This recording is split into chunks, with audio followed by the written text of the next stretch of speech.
네, 제가 오늘 발표할 그 테마는 브루노 피오레티 마르케즈의 디렉터 호겐하우스 말터 그로피우스 대사후의 학장의 집 복원 작업 그리고 교수들의 집 복원 작업입니다. 그래서 어, 2010년에서 14년간 이루어진 거고 오늘은 아쉽게도 제가 이 프로그램 특성상 펜을 쓸 수가 없고 포인터밖에 쓸 수가 없어서 좀 이 포인터를 잘 보셔야 될 것 같아요. 네, 그래서 일단 사이트 플랜을 보시면 여기 위쪽이 북쪽이고 여기 차례로 왼쪽부터 마이스터하우스 칸딘스키 클리 그리고 마이스터하우스 무셰 슐레머 그리고 마이스터하우스 모리너치 파이닝어 그리고 마지막으로 발터 그로피오스의 학장의 집. 그래서 이제 이것들을 다 합쳐서 마이스터 호이저라고 합니다. 그래서 여기서 약 500m 정도 떨어진 곳에 저희가 매우 잘 알고 있는 그 바우하우스 메인 빌딩이 있습니다. 그래서 건축가는 발터 그로피우스고요. 맨 처음 이제 첫 마이스터 호이저를 건축한 건 발터 그로피우스고 건축 기간은 1925년에서 26년에 이루어졌고요. 어떻게 보면 그 당시 그 당시로 보면 상당히 빠른 건축 기간인데 이게 그 당시에 이제 일종의 조립식 건축 같은 새로운 시스템을 적용한 덕분이라고 합니다. 그래서 여기 보건 건축가로는 브루노 피오레티 마케즈 아키텍텐인데 이제 세 명의 건축가예요. 그래서 여기 보시면 피에로 브루노가 맨 오른쪽 이 사람이고요. 그리고 도나텔라 피오레티가 이 여자분이시고 마지막으로 호세 구티에레츠 마케즈가 이제 제일 왼쪽 분이신데 여기 제가 일부러 두껍게 처리한 이유는 제가 이제 홈페이지에서 보니까 팀의 이제 메인으로 이 프로젝트의 메인으로 참여하신 분이 이 그 마켓으로 나와 있어서 제가 파악한 바로는 이분이 가장 주도적으로 이 복원 작업을 진행했다고 알고 있습니다. 그리고 건축주는 이제 슈다테 사우로스라고 복원 시기는 2010년에서 14년. 실제적인 건축 기간보다 더 오래 걸렸고요. 대지 면적은 그 학장의 집이 300제곱미터 그리고 몰리나지 하우스가 200제곱미터. 그래서 여기 지금 아래 보이시는 사진은 제가 참 우연하게 찾은 사진인데 복원 전의 조감도를 그 비잉맵에서 찾을 수 있었어요. 그래서 구글 맵은 상대적으로 지금 다 그 최신화가 되어 있는데 이렇게 이건 최신화된 지금 상태의 사이트 플랜이고요. 얘는 이제 일종의 복원 전의 사이트 플랜을 이제 그 버드 아이즈 이렇게 뭐 퍼스펙티브 이런 식으로 해서 볼 수 있는데 지금 여기 보이시는 건물은 반쪽만 남은 건물이에요. 그래서 여기는 마이스터하우스 파이닝어의 건물이고 여기 옆에 아예 빈 공터가 이제 새로 복원된 마이스터하우스 몰리너지고 그리고 지금 이 왼쪽에 보이시는 디렉터 호겐 하우스 그로피우스라고 되어 있는데 이 집은 지금은 하우스 엠머예요. 그래서 이제 복원 전에 서 있었던 건물을 이제 다시 언급을 할 텐데 그 건물이 지금 여기 나와 있어서 흥미로운 사진이어서 제가 여러분께 보여드립니다. 그래서 여기 보시면 마이스터하우스의 배치도를 그로피우스가 처음 이제 도면화한 작업이 이제 지금 여기 나와 있고요. 그러니까 이소메트리로 표현한 지금 상태이고요. 이제 좀 더 자세히 볼 수 있는데 이제 마이스터하우스, 디렉터 호건 하우스만 이제 단독 주택이고 나머지는 쌍둥이 주택 같은 형태를 띠고 있습니다. 그래서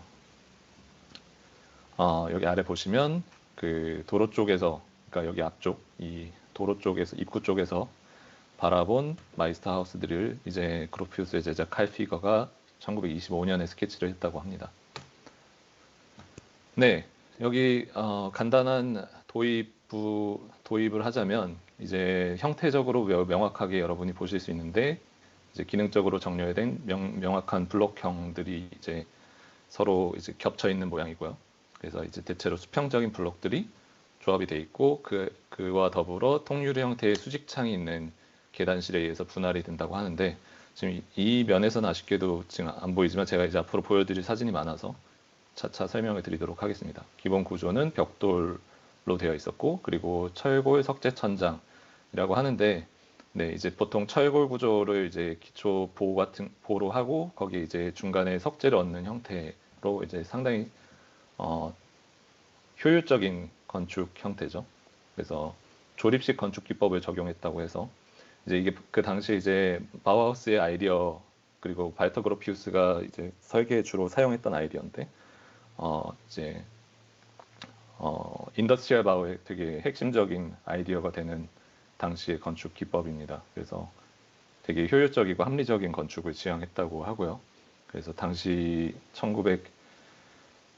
당시 이제 그러니까 지어질 당시도 상당히 빠르게 지을 수 있었던 그런 요소입니다. 그래서 넓은 아틀리에와 계단실 창, 그래서 큰 계단실 창에는 철골 구조의 크리스탈 반사 유리를 사용했고 확장의 집에서 외부로 돌출된 부분을 지금 여기 보이시는 이 외부로 돌출된 부분, 지금 이게 이제 기존에 지어진 부분인데 지지하는 기둥이 여기 좀 시각적으로 크게 잘 드러나지 않도록 처리를 했다고 합니다. 당시에. 그래서 여기 보이시는 사진이 앞으로 이번 저희 프로젝트에서 가장 중요한 사진이 될 텐데 이 사진을 보면 이렇게 그 전과 후가 상당히 비교가 잘 됩니다. 그래서 앞으로 이제 이거에 대해서 자세히 설명을 드리도록 할게요. 그리고 제가 방금 보여드렸던 하우스 엠머라는 엠머가 이제 기존의 그 학장의 집 자리에 DDR 시절에 새로 지어진 건물이고요. 이제 간단한 역사적인 배경이 있는데 그와 더불어 이제 기존의 건물은 다양한 색이 사용되었다고 해요. 이것도 이제 다음 장에서 사진을 보여드릴 거고요.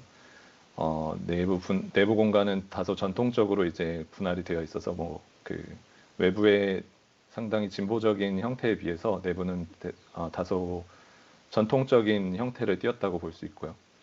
1932년 당시 나치에서 데사우에 바우하우스는 문을 닫아요. 그리고 그것이 일종의 지주 혹은 그 지역 귀족 조합인 융커 조합에게 매입이 돼요.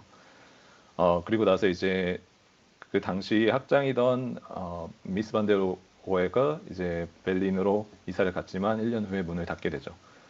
그래서 데사우는 이제 뭐 가우하uptstadt라는 이름으로 되게 중추적인 그 나치의 메인 도시 역할을 하고 군수물자 산업에 매우 중요한 요지였어요. 그래서 어떻게 보면 인더스트리얼한 이 바우하우스의 특징과 잘 맞아 떨어지게 또 그런 역할을 잘이 아니라 그런 역할을 수행했고 그래서 이제 2차 세계대전에서 매우 많은 폭격을 당하게 될 수밖에 없는 그런 운명을 맞게 됩니다. 그래서 디렉토건 하우스와 하우스 몰리나즈가 이제 그 당시에 심하게 파손되어서 거의 이제 디렉토건 하우스는 그 기단부만 남게 됩니다.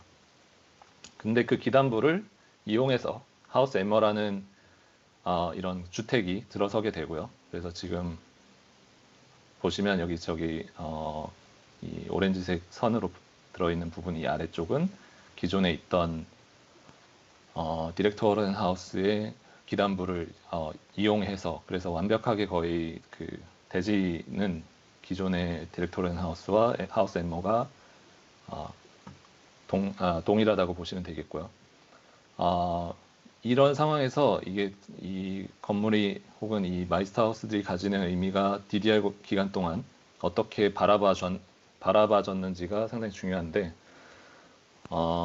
이는 그 바우하우스 건축을 상당히 부르주아적이고 형식주의적으로 간주해서 어떻게 보면 약간 방치하다시피 했대요. 그러니까 생존해 있던 나머지 건물들도. 그래서 이런 하우스 엠머가 그 위에 지어지게 된 배경도 한편으로는 중요한 역사적 기록이 될 수 있고요. 그리고 1960년대 미스 반데 고에가 이 데사우에 건축한 유일한 건축물은 이 트링칼레, 즉 음료 판매 하우스라고 음료 판매대 이 건물밖에 없는데요. 이 건물 역시 1960년대 파괴되었어요. DDR 시절에. 근데 이제 2014년에 다시 이렇게 복원이 되었고 흥미로운 점은 이 위에 이제 항상 그 메탈로 된 덮개가 있었는데 뭐 메탈 블렛이라고 하나 아무튼 그게 있었는데 그 위에가 이제 그런 어떻게 보면 당시의 당시의 모습하고 전혀 똑같이 복원되지 않았다는 것을 이 지금 새로 복원된 사진을 보면 알 수 있고요. 이후에 1996년에 이제 바우하우스와 마이스터이저의 전체적으로 유네스코 세계문화유산에 지정이 되어서 본격적으로 복원이 돼서 2002년에는 하우스 무시에 슐레머가 복구 작업이 완료된 겁니다. 그래서 그 이전에 서 있었고요. 이 하우스는 이건 이제 단순히 그러니까 복구된 겁니다. 고쳐진 거. 네, 일단 그 복원 작업을 설명드리기에 앞서서 기존의 그 마이스터히저나 디렉토렌 하우스가 어떤 모습이었는지에 대해서 간단히 보고 시작을 하면 좋을 것 같다는 생각에서 이제 기존의 하우스의 모습을 이렇게 사진을 한 페이지에 준비를 해봤는데요. 지금 여기 보시면 여기 하우스 잠시만요. 네, 테크닉 문제가 생겼습니다.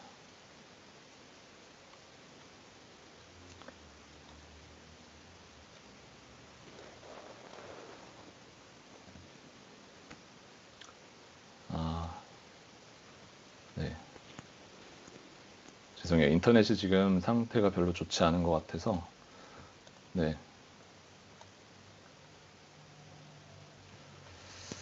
네, 여기 보시면 이게 지금 여기 큰 창이 가운데 있는데 이 큰 창의 정 가운데를 중심으로 두 하우스가 나눠진다고 생각하시면 됩니다.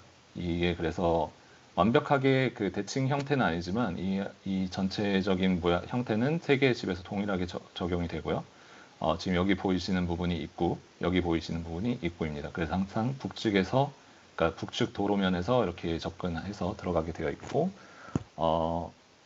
이 뒤편에 보시면 이런 소나무들이 상당히 상징적으로 보이는데 이 소나무들이 이제 당시에 이 마이스터이저 주변으로 되게 상징적인 이 정원의 컨텍스트였어요. 그래서 그 정원의 바이터 그로피우스 같은 경우는 정원 조경에 대해서 미니멀리즘을 추구했지만 그럼에도 불구하고 이제 이 마이스터이저들은 그런 소나무가 주변에 있는 그런 환경과 이 매우 하얀 백색 그 벽면이 일종의 강한 대비를 일으켜서 하나의 컨텍스트로서 작동을 하고 있다고 볼 수 있습니다. 그리고 발터 그로피우스와 몰리나지 슐레머 주택의 가구, 여기 잠깐 보이시는 이 가구는 또 마셀 브로이어라는 당시 바우하우스 그 교수였던 사람의 작업이고, 이 사람의 작업은 생각보다 저희가 많이 알고 있는데 이런 쇠파이프라고 해야 되나, 이런 작업에 거의 선구적인, 그러니까 인더스트리얼한 혹은 바우하우스적인 그 프로덕트 디자인의 거의 선구적인 형태라고 할 수 있고요. 이런 내부 색채 디자인은 파월 클레와 칸딘스키가 주도해서 작업을 했다고 합니다. 네, 일단 전체적인 시작에 앞서서 어떤 식으로 변화가 되었는지 저희가 간단히 조망을 하고 가면 좋을 거라고 생각해서 이렇게 먼저 전체적인 도면과 사진을 준비했는데요. 여러분이 이해하기 쉽게 여기가 이제 아랫부분이 북쪽 측이고 이렇게 항상 북쪽에서 들어갈 수 있는 입구가 있고, 이전에 내부 공간은 상당히 이제 다양한 공간 분할이 구성이 되어 있었지만 지금 2014년을 오면서 매우 단순화됐죠. 네, 그거에 대해서 이제 저희가 미리 한번 보고 가는 게 좋을 것 같아요. 그리고 지금 여기 북쪽 입구 측면, 그리고 여기 아래쪽 기단부 이거를 눈여겨 봐주시면 좋을 것 같습니다. 지금 여기 앞에는 그 가라지가 있고요.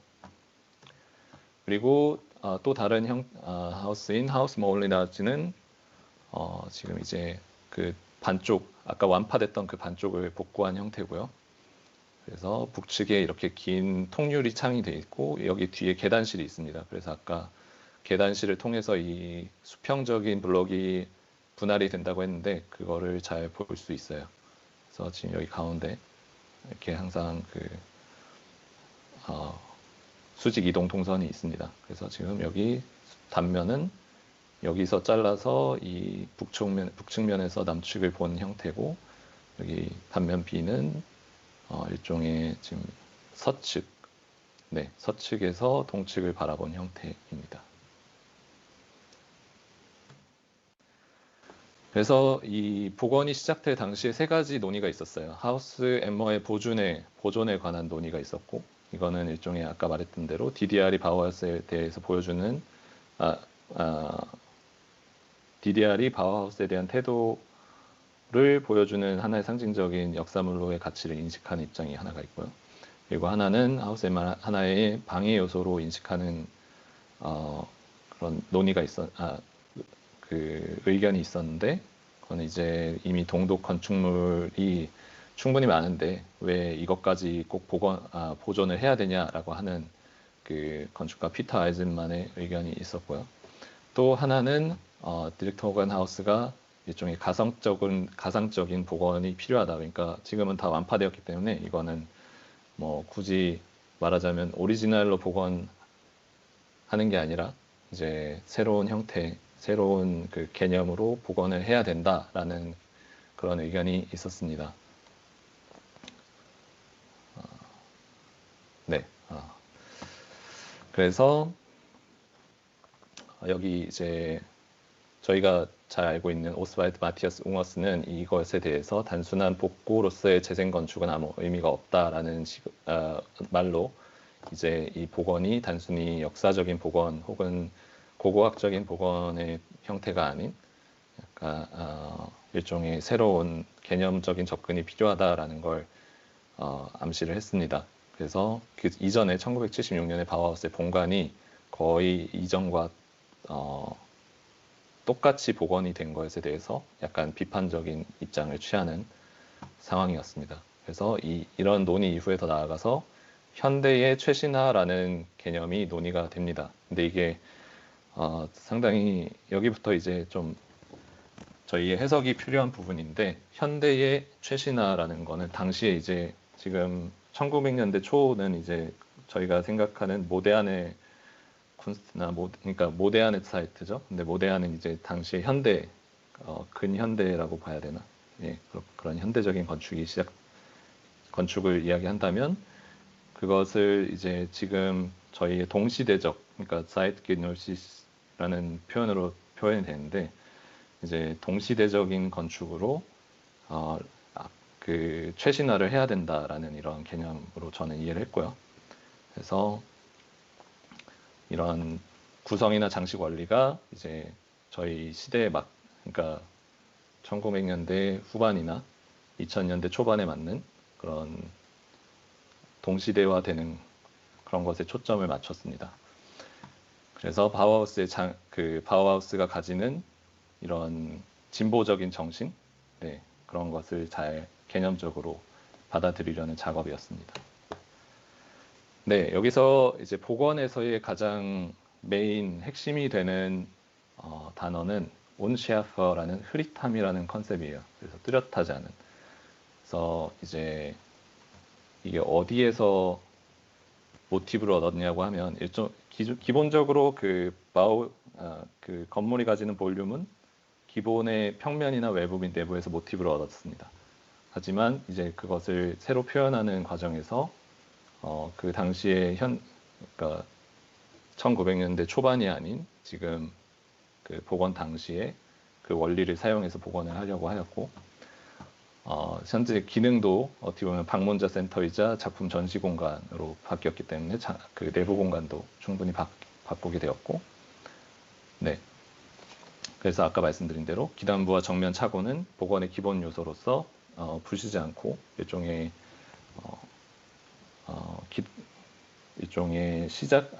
그 역사적인 시료로서 보존이 된 거고요. 그래서 장식적인 요소는 기존에 있던 것과 아주 다른 방향으로, 거의 최소화하는 방향으로 복원이 되었습니다. 네, 그래서 가장 그 흐릿함이라는 주제가 이제 어디서 나왔느냐 하면은 1920년대 촬영된 루시아 모올리의 흑백 사진이 모티브가 되는데요.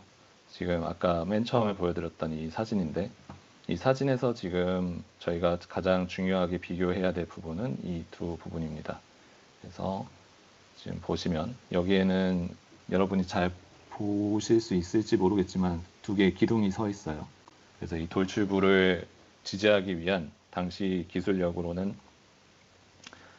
이 기둥, 지지 기둥이 없으면 안 됐기 때문에 기둥을 세웠지만 이 사진에서는 그 지지 기둥이 거의 보이지 않아요. 그게 의도적이었다고 이제 그 건축가는 생각을 해서 그것에 대해서 일종의 새로운 복원 작업에서는 그 기둥을 없애고 전체적인 벽과 채색을 매끄러운 회색 톤의 벽으로 대체함으로써 이 전체적인 컨셉을 일종의 흑백 사진을 그 기억하는 형태로 복원을 하게 됩니다. 그리고 이와 더불어서 이제 불투명한 주줄 유리가 들어가고 그것이 벽과 같은 면에 위치하고 그래서 이제 전체적으로 이 색과 이 전체적인 창의 그 배치가 이 강조되지 않고 그럼으로써 이게 그럼에도 불구하고 이 각진 이 매우 샤프한 이 모서리들 이런 게 그 묘한 대조를 이뤄서 되게 비현실적이고 가상적인 이미지를 형성한다고 해요. 그래서 네, 말했듯이 이 기둥의 유무가 한편으로는 상당히 중요한 그런 요소가 되겠습니다. 네, 지금 여기 보이시는 거는 하우스 머울리나지고요. 하우스 머울리나지의 경우도 같은 원리에서 재현이 되었습니다. 근데 여기 보이시면 이 북측 접점을 보시면 지금 기존에 어떤 색이 사용됐는지 딱 구분이 되죠. 그리고 기존에 사용됐던 철제 구조의 그 창이 이제 상당히 단순화된 형태로 그래서 투명 불투명한 부분을 똑같이 재현하려고 노력했다 하는데 제가 이해한 바로는 뭐 벽과 창의 구분은 확실하게 구분을 했다, 확실하게 재현을 했다라고 할 수 있고 사진이 단초가 되어서 시작된 만큼 이게 그 플로리안 드레어라는 평론에 의하면 현실과 이상 사이에서 진동하는 듯한 효과를 준다고 해요. 그래서 사실 그 이 건물을 봤을 때 저도 직접 가서 보았을 때 상당히 뭔가 비현실적이라는 느낌이 들었는데 가장 큰 이유는 아마도 창이 투명하진 않고 빛은 투과가 되지만 이제 이 회색 빛으로 어떻게 보면 되게 모호한 그런 몽환적인 느낌을 줘서 그런 되게 현실적으로 서 있지만 비현실적이라는 느낌 그런 느낌이 들었어요. 그래서 여기서 이제 이데알이라고 했는데 이상적이라는 표현은 이제 역사적인 건축 복원 그러니까 그 기존의 형태를 기존의 형태로 복원한 것에 대해서는 그것이 이상이 맞는데 현실은 뭔가 개념적인 재구성을 통해서 이전의 건물과는 좀 다른 그러니까 뭐 여기서 표현하기로는 좀 더 개선되거나 완료된 형태를 추구했다고 하는데 저 개인적인 입장으로는 개선됐다는 말은 좀 사실상 뭔가 동의하기는 어려운 부분이었어요. 하지만 저자의 말로는 이 개념적인 재구성을 통해서 개선되거나 완료된 형태를 추구했다고 합니다. 그래서 여기서 중요한 건 단순히 독자적인 건축 미만을 지닌 건물일 수 없다는 거죠. 왜냐하면 기존의 역사적인 형태를 거의 그대로 취했기 때문에.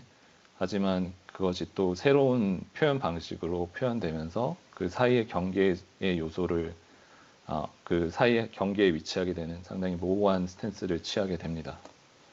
그래서 네, 이것을 이제 그 브루노 피오레티 마르케스 건축가의 표현에 따르면 흐릿함이라는 원리는 기억의 소재이고 사실상 건축물은 오직 도면과 모델 사진 등과 같은 불완전한 역사적 기록으로 이해된다. 이때 루시아 모올리의 사진들을 일종의 선택적 기억을 의미한다.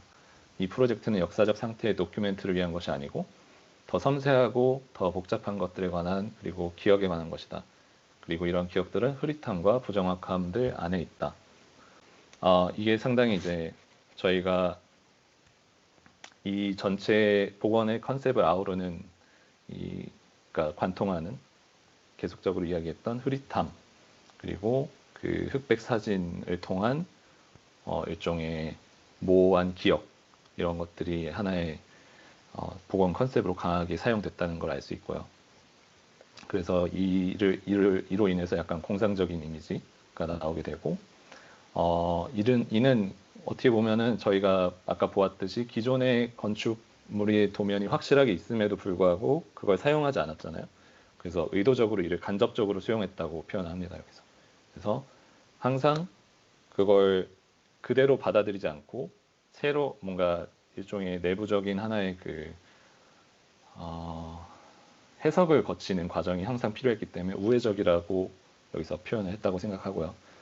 저희가 이제 이 개념적 건축 복원의 맨 처음에서 봤듯이 발터 베냐민 그리고 호미 바바 이 그들의 표현에 따르면 이제 복원 작업이 단순히 기존 건물의 재생이 아니라 흐릿하지만 독자적으로 존속하는 존재로서의 복원을 의미한다. 이게 어떻게 보면 다시 이 개념적 건축 복원 작업의 지금 예시에서 상당히 잘 보여지고 있습니다. 그리고 일시적이고 그 시대에 종속된 작업이다라는 말은 아까 말했듯이 지금 동시대적 원리에 의해서 개념적 복원이 이루어진다. 이렇게, 그러니까 번역이 이루어진다. 이렇게 생각하시면 될 것 같습니다. 내부 공간을 살펴보기 전에 그 브루노 피오레티 마케즈의 홈페이지의 이 프로젝트를 보면 상당히 재미있는 여러 가지 표현 방식이 있는데, 여기 보시면 그 내부 공간이 어떻게 단순화되었는지에 대한 일종의 그 악소노메트리의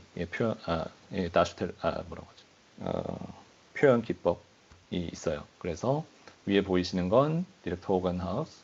그래서 여기 앞에 가라지가 있고 이 건물이 어떻게 단순화되었는지, 창은 모두 다 제자리에 있죠. 창은 모두 다 제자리에 있고 거의 바뀐 게 거의 내부 공간이 아주 형태적으로는 아주 매우 단순화되었습니다. 그리고 이와 더불어서 하우스 몰리나즈도 내부 공간이 얼마나 단순화되었는지 이렇게 볼 수 있어요.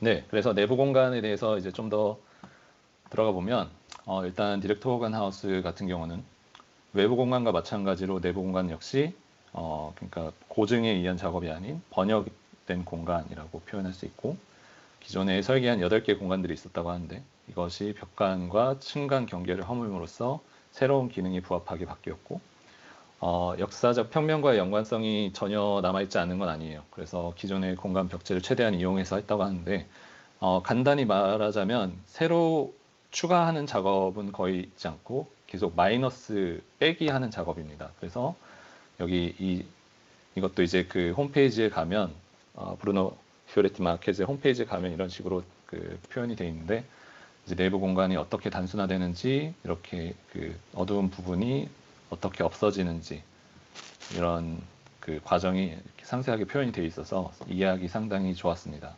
근데 정말 좀 더 브루탈하다고 표현할 수도 있을 것 같은데, 상당히 외부를 표현하는 방법도 사실 저희가 흔히 말하는 노출 콘크리트 그런 걸 사용함으로써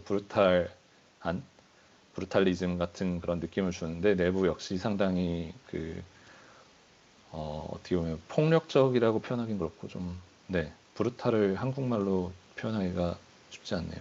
아무튼 되게 과감하게 공간들을 해체하는 작업을 하였습니다. 그래서 외부의 흐릿한 기억에 관한 원리가 내부에도 똑같이 적용이 됩니다. 여기 보시는 건 또 하우스 몰리나즈의 그 단순화 과정이고, 이 역시도 상당히 강한 그 단순화 과정을 겪게 되는데, 벽체만 허물어진다면 아마 이런 극적인 효과가 나오지 않았을 수도 있는데, 층간 경계가 허물어짐으로써 이 작은 어떻게 보면 주택이 하나의 전시 공간으로서 변모하게 되는데 아주 큰 역할을 하게 됩니다. 그래서 기존의 건물 볼륨을 가지고 있으면서도 그 내부 공간을 이렇게 극적으로 바꿈으로써 뭔가 새로운 기능에 상당히 부합하고, 그리고 외부 공간을 그렇게 볼륨을 정확하게 재현하였다는 것은 여기서 상당히 또 한편으로 중요한 의미를 갖는데, 이 4개의 건물을 하나의 세트로, 하나의 앙상블로 본다면 이 4개의 공간이 다시 복원된 형태 역시 그 일종의 그 앙상블을 다시 복원하는 그런 도시계획적인 형태에서 상당히 중요한 역할을 할 수 있다고 볼 수 있습니다. 그래서 외부의 그 재료나 표현 방식은 달라졌지만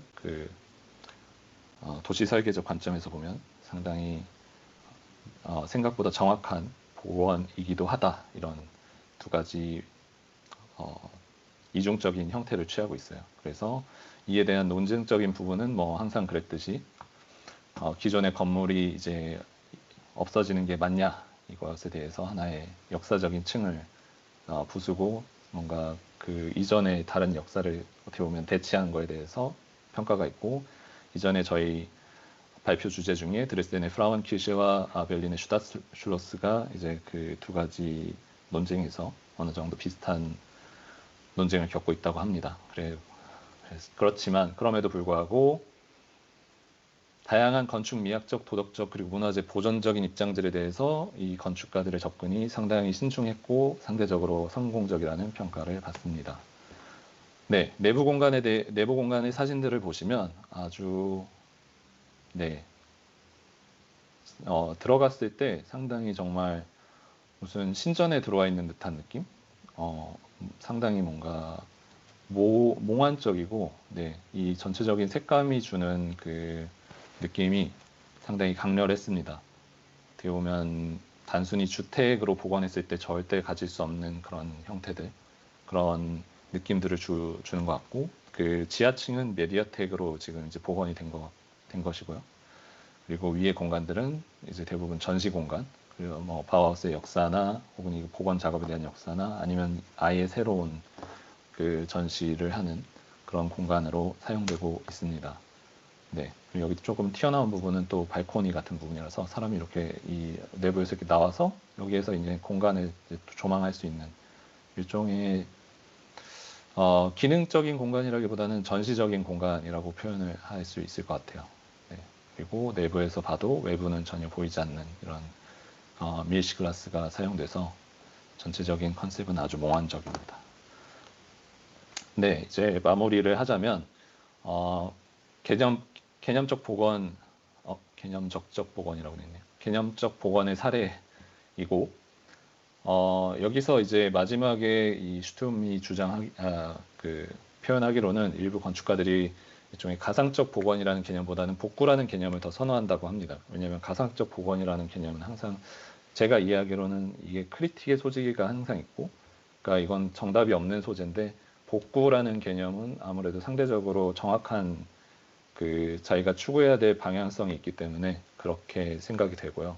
그래서 하지만 본 사례는 명확하게 지금 그 당시에 건축 복원 당시의 건축 복원적인 개념들을 많이 적용을 했기 때문에 복구의 개념에 들어갈 수 없고, 복원된 형태 역시 전혀 복구라는 작업의 범주에 포함시킬 수 없다고 볼 수 있습니다. 하지만 아까 말했듯이 도시 건축적 관점으로는 이 조화를 마지막에 일어났다는 점에서 단지의 복구라고, 그러니까 단지를 복구한 건 맞아요. 그러니까 볼륨이 복구된 건 맞는데 건물 하나하나로 봤을 때는 일종의 개념적 복원이자 그 어느 정도의 가상적 복원의 범주에 속해 있고요.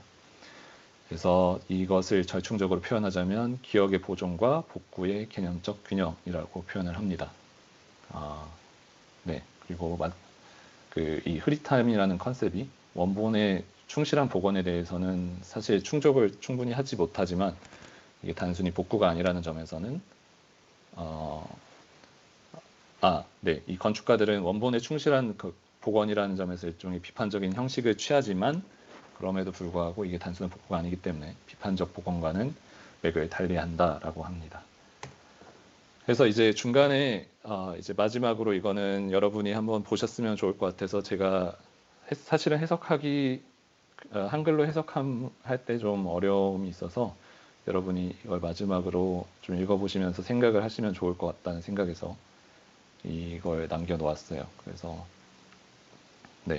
이건 미스 반데어 고에가 이제 이런 복원에 대해서 개념적 건축 복원에 대한 어느 정도 맥이 닿는 발언을 한 거기 때문에 한번 읽어보셨으면 좋겠습니다. 네, 여기까지 발표를 마치도록 하겠습니다. 잘 들었습니다. 잘 들었습니다. 아, 대박이네요. 재밌네. 아, 그래요? 아, 네, 감사합니다. 아주 재밌게 봤어요. 아, 감사합니다. 아, 그 혹시 성룡아, 그 다른 분 말할 때 너 거 마이크를 좀 꺼줄 수 있어? 이게 계속 하울링입니다. 인터넷이 좀 느려가지고 하울링이 돼. 아, 이런. 지금 잠깐 끌까요? 땡큐. 됐다. 이제 잘 들린다. 음, 뭔가 나는 재밌었던 게 사실 그 예전에도 한번 얘기했던 것 같은데 그런 전쟁 혹은 뭐 어떤 이유로에 의해서 다 파괴되어서 없어졌던 건물을 다시 리컨스트럭션 하는 과정에서 그걸 똑같이 만들어내는 게 내가 무슨 의미가 있나라는 생각이 항상 거기에 대해서 난 비판적이었는데 뭔가 이 프로젝트를 보고 나서는 아 그렇게 해도 충분히 좋을 수 있구나. 그러니까 뭐 외관이나 어떤 형태적 볼륨, 어떤 공간감 이런 것들을 그대로 그러니까 평면을 그대로 거의 그대로 이제 수용을 해서 다시 복제를 해도 괜찮을 수 있겠구나라는 생각이 들었거든요. 그러니까 그 이유는 뭐냐면 뭔가 원래 다 없어져서 뭐 파괴되었던 건물이라 하더라도 저도 여기 두 번 갔었는데 되게 가서 되게 좋다는 느낌을 많이 받았거든요. 그리고 어떻게 그 시절에 그러니까 1920년대 바우하우스 초창기 때 어떻게 저런 설계를 저 시대에 할 수 있었을까라는 것들이 되게 잘 느껴져서 좋았고 그래서 저게 복제되었지만 현대에도 유용한 가치가 있는 것 같다는 생각이 들었고 그리고 형이 너무 번역을 너무 잘한 것 같은 게 그 문장이 되게 좋았는데 그 뭐였지? 몇 페이지였더라? 그 누가 한 말이었지? 한번 PPT 좀 보여주실 수 있나요? 중간쯤이었는데 거의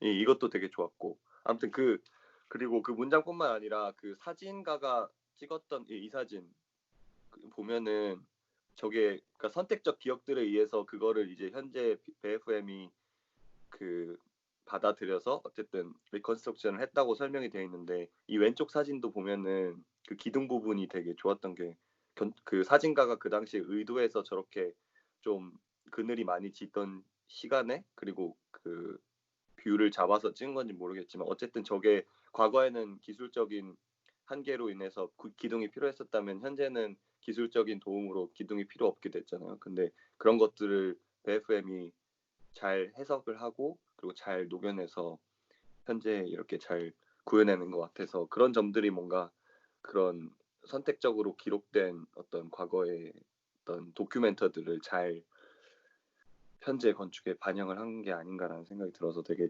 잘 복원되었구나라는 생각이 많이 들었어요. 그래서 뭐 여러 가지로 어쨌든 설명도 되게 좋았고 뭔가 형이 그 번역했던 중간에 그 문장이 있었는데 그 뭐였는지 잘 모르겠는데 아무튼 되게 좋다고 생각이 많이 들었어요.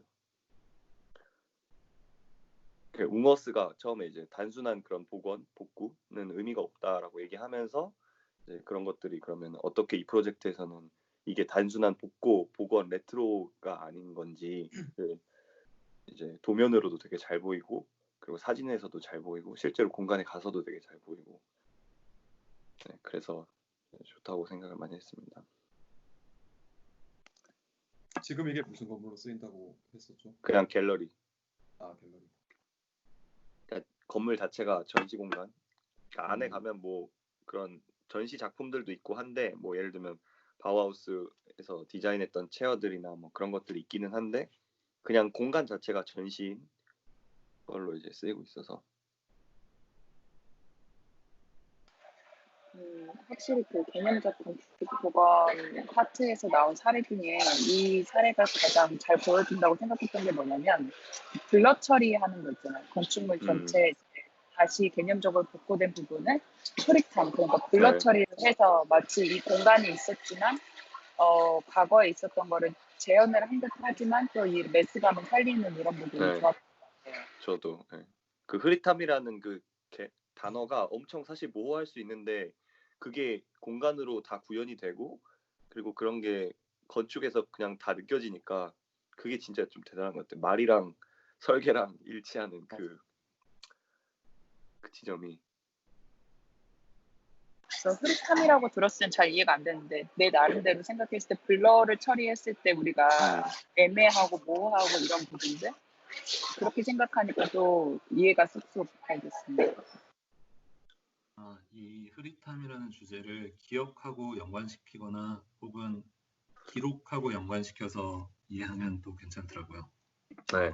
흑백 사진이 어떻게 보면 강한 모티브를 제공했다고 할 수 있는데 이걸 얘기하는 걸 깜빡했다. 지금 여기 이 부분에서 보여지는 이 사진, 이 통유리가 지금 엄청 뭔가 수직적인데 뭔가 흐릿해서 그런지 전 여기서 한편으로는 약간 오벨리스크 같은 약간 그런 위압감이나 혹은 이렇게 뭔가 상징적인 느낌이 강하게 들기도 했고 이게 되게 몽환적이면서도 뭔가 우리 기억 어딘가에 있는 걸 자극한다라는 생각을 했거든요.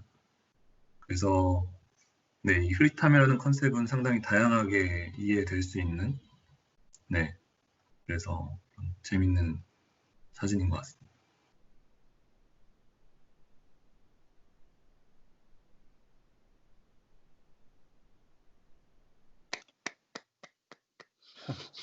엄청 좋나 보네 상도. 그러니까 뭔가 갔을 때도 공간이 되게 좋았었는데 사실 난 잘 몰랐거든 이게. 그러니까 나도 그때 같이 갔잖아 우리. 그때 같이 근데- 갔었잖아. 그래. 근데 그때만 해도 나는 이게 옛날 그 건물 그대로인 줄 알았어. 나도 그러니까 해봤자 그대로라고 생각했어. 조금 뭐 이게 뭐 까진 손보거나. 부분 손보한 줄 알았는데 이렇게 나도 그러니까 이런 그때 이거 느낌인지 몰랐어. 튀어나온 볼륨 보았을 때 와 이게 저 시대 때 이걸 했다고? 그리고 그러니까 나도 그런 생각이 막. 또 하나가 네. 그 아까 디렉톤 하우스인가 거기서 왜 그 방들을 그 지상층에서 방들을 다 없애고 그 여기 오른쪽 위에 있는 보면 다 여기 그 뭐라 그러지 루프트라운 만들었잖아. 이렇게 흐린 회색 부분 그 지하랑 볼 수 있는 부분을 그러니까 이 부분도 이런 처리가 그러니까. 이 시대에 했다고 이거를 약간 그리고 뭔가 이게 집으로서 쓰기에는 좀 불편하겠는데라는 생각도 들었던 게 이제 저런 내부에 그 평면이 사실 안 읽히잖아. 들어가면 잘 뭔가 공간들이 되게 입체적이라서. 근데 그게 사실 이런 과정을 거쳐서 그렇게 된 거였다는 걸 나도 이제 알아가지고 더 재밌었던 것 같아. 이게 한 가지 첨언하자면 그 바우하우스 기존에 맨 처음에 바이마르의 이제 하우스 암 혼이라는 거의 프로토타입 같은 건축이 있거든요. 근데 그 건축도 보면은 외부 형태가 상당히 이제 진보적이라고 하면, 그러니까 프로그레시브한 거에 비해서 내부 공간은 좀 더 보수적이고 그러니까 성적인 스테레오 타입에 아직 좀 갇혀 있는 경우가 있어요. 예를 들면 주방 옆에 그 그러니까 밥을 먹는 공간이 있고 그 옆에 그러니까 킨더지머가 있어요. 아이를 볼 수 있는 공간. 그 옆에 그 부인이 뭐라고 해야 되지? 그러니까 엄마의 공간이 있어요. 엄마의 공간은 아이의 공간하고 그 주방하고 양쪽에서 바라볼 수 있게 그 배치가 되겠거든요. 그러니까 그게 어떻게 보면 한편으로는 그 엄마의 역할이 상대적으로 이제 정해져 있었다는 당시에도.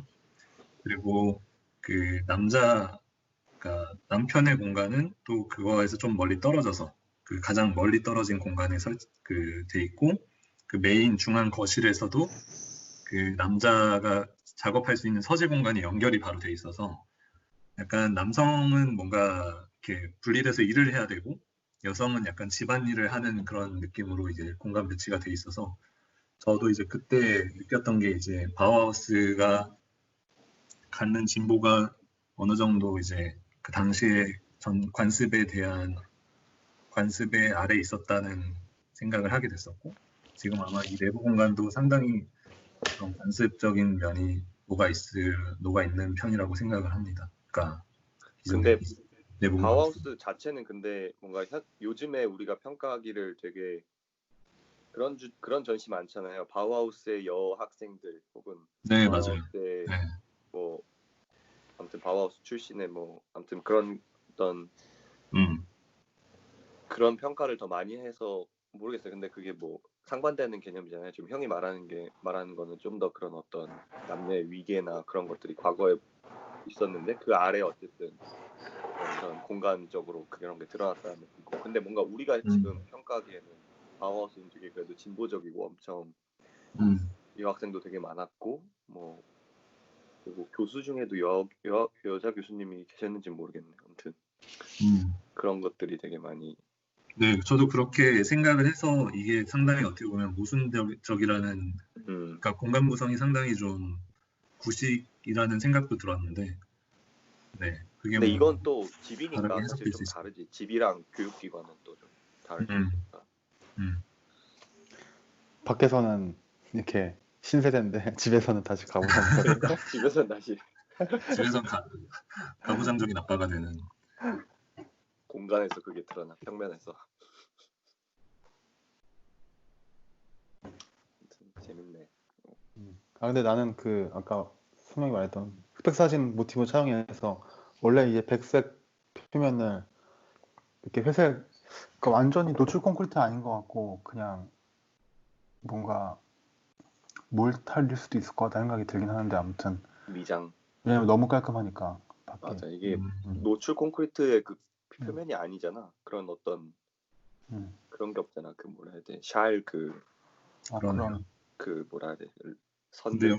여기 나와 있기로는 아마 댐 슈타베톤이라고 나와 있던 것 같은데. 아 슈타베트 많이 수초를 많이 했나 보다.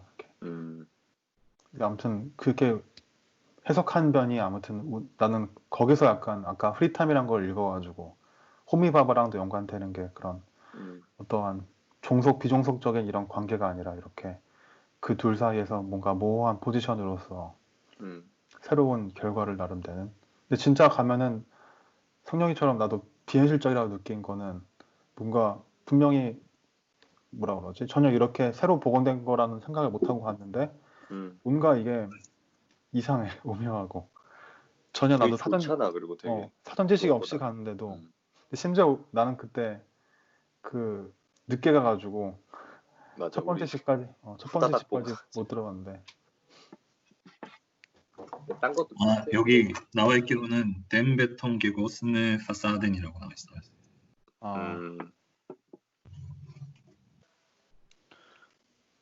그 문장 다시 보고 싶은데 그 페이지 좀 넘겨줄 수 있어요?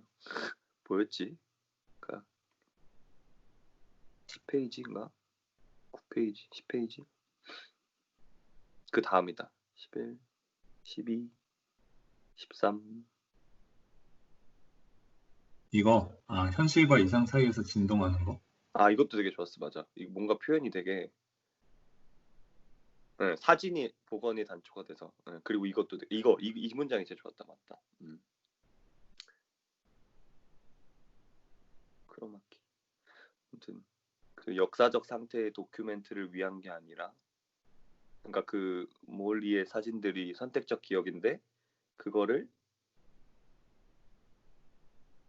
이제 어떤 도큐멘트를 위해서 이걸 다시 복원해낸 게 아니라 그런 좀 더 섬세하거나 복잡한 것에 대한 기억들을 이제 흐릿함과 부정확함이라는 컨셉을 가지고 공간으로 만들어낸 거지. BFM 뭔가 본의 아니게 거기 그때 저희 그 모임 초기 때 답사 한번 갔었는데 어디였지? 비텐베르크도 갔었거든요. 근데 그때도 진짜 공간 되게 좋았는데 거기. 맞아. 되게 안타까운 게 저는 이거 마르케즈가 교수일 때 이 사람하고 같이 익스클로지온으로 갔었거든요. 답사. 네, 그러니까 건축가랑 같이 갔었는데 그 당시에 제 독일어가 짧아서 이렇게 깊이 이해하지 못했어요. 비텐베르크도 같이 갔었고. 대박이네. 네, 참 아쉬운 경험입니다. 근데 뭔가 그런 것도 좋은 것 같아. 그냥 막 딱히 설명 안 듣고 공간 먼저 본 다음에 나중에 좋다고 느껴지면 찾아보고 공부하다가 또 알게 되고 그런 재미도 사실 있는 것 같아. 뭔가 처음부터 다 이걸 막 다 내가 알려주겠다 해서 설명해서 또 들으면 또 그만큼 감동이 없을 수도 있고.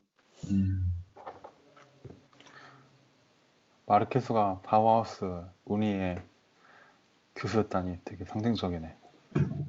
그러게 뭔가 아마 이거 하고 나서 들어오지 않았나라고 제가 초청을 알기로는. 받았겠지. 아마.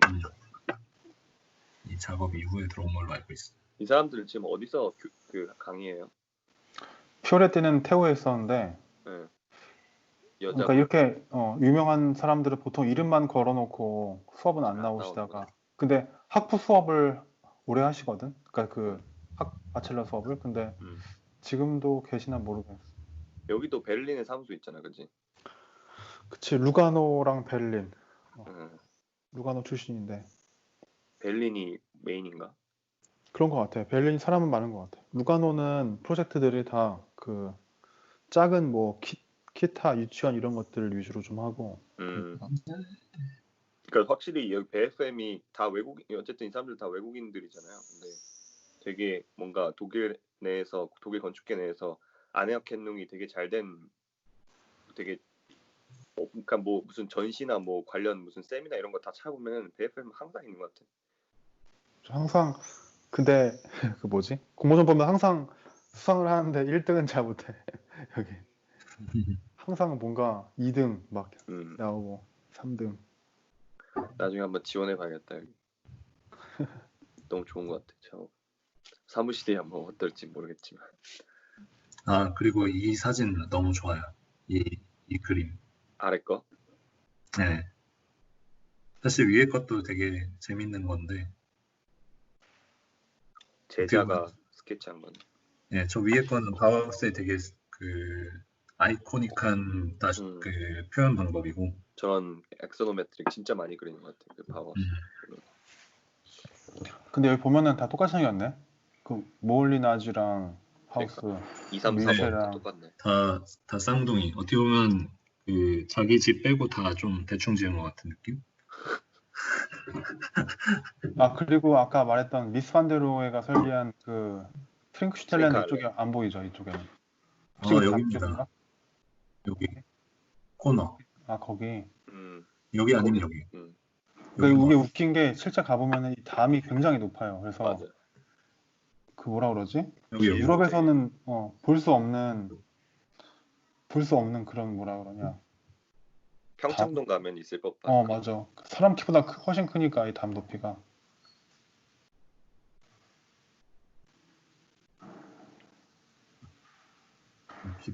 비단 남아 있는 거 이게 약간 포인트. 난 저 캔틸레버 저 공간이 진짜 좋더라고. 그때 잠깐 올라가서 봤었는데 되게 앞에 보면은 소나무 쫙 있고 뭔가 저기서 커피 한잔 하고 싶은 그런 생각이 들었어. 그때. 확실히 이 스위스 건축하다 보니까 이 뭐라 그러지? 여기 보시면 문도 왼쪽 사진 위아래 쪽에 2개 다 보이잖아. 이게 진짜 굉장히 절묘하게 문도 들어가 있어가지고.